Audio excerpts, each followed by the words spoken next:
A atenção dos brasileiros foi dividida nessa sexta-feira entre os acompanhamentos com Covid-19 e os cuidados, que já está em nossa rotina, né?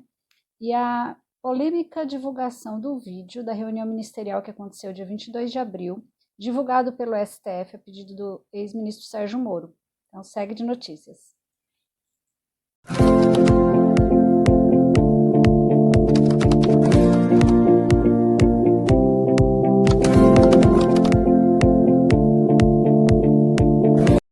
Hoje, dia 25 de maio de 2020, 8h30 da manhã, o Ibovespa teve queda na sexta-feira de 1,03, está em 82.173 pontos. E o dólar subiu 0,06, ficou em 5,58.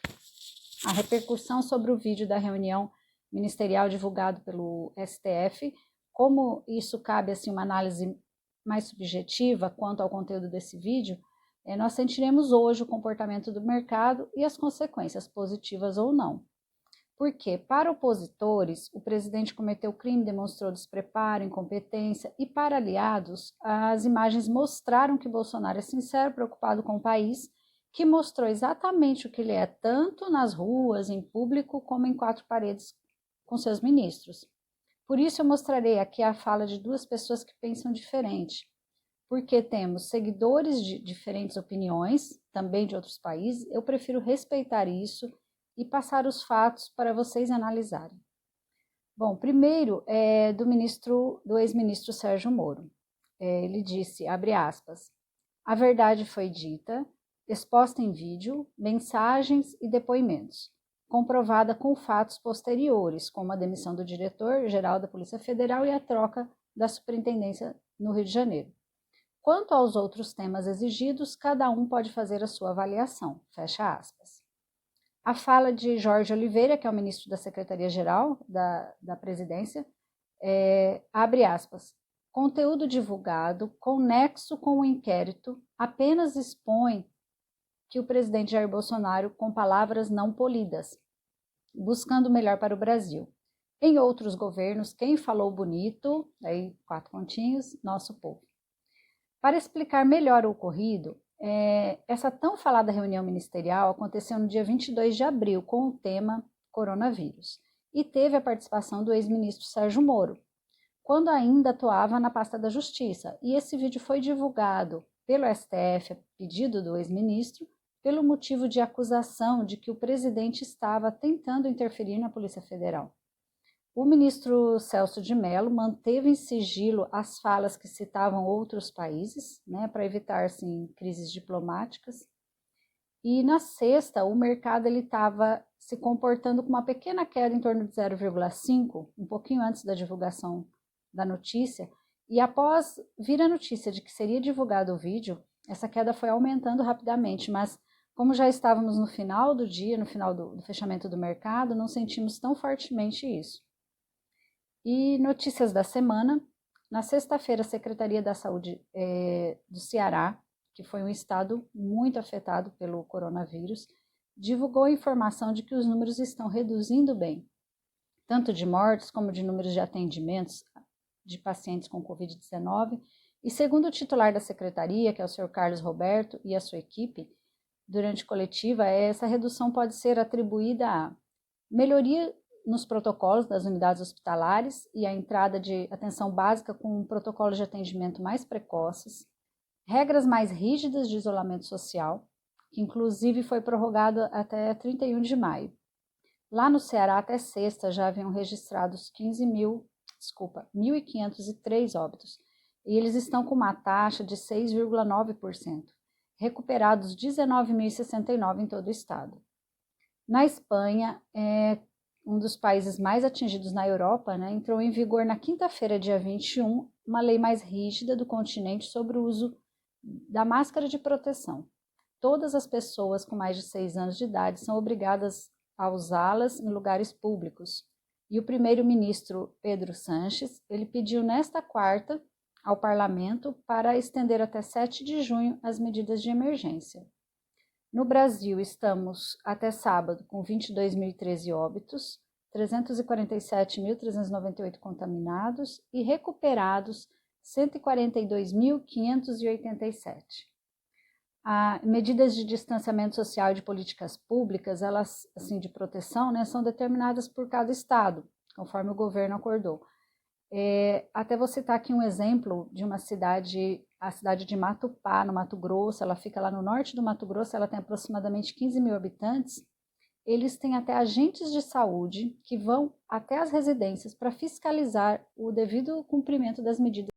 Outra notícia: o governo federal publicou em edição extra do Diário Oficial da União uma portaria que restringe a entrada de estrangeiros no Brasil por 30 dias em decorrência da pandemia. A empresa Hertz pede proteção contra a falência nos Estados Unidos com dívidas de 19 bilhões de dólares, uma das maiores locadoras de carro dos Estados Unidos com aproximadamente 700 mil veículos. Sexto, The Wall Street Journal reportou que a empresa havia falhado no acordo com seus maiores credores.